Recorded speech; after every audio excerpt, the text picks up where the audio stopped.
लिखना नहीं आता तो मेरी जान पढ़ा कर, हो जाएगी मुश्किल तेरी आसान पढ़ा कर। पढ़ने के लिए तुझको अगर कुछ न मिले तो चेहरों पे लिखे दर्द के उन्वान पढ़ा कर।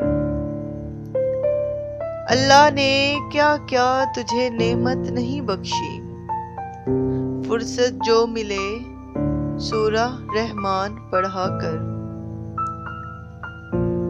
ला रैब तेरी रूह को तस्कीन मिलेगी, तो कुर्ब के लम्हात में कुरान पढ़ा कर। बेइल्म कोई कौम तरक्की नहीं करती, इस कौम में है इल्म का फुकदान पढ़ा कर। पैदा हो तेरे बहर की मौजों में तला तुम, तू शायरे मशरक के भी दीवान पढ़ा कर।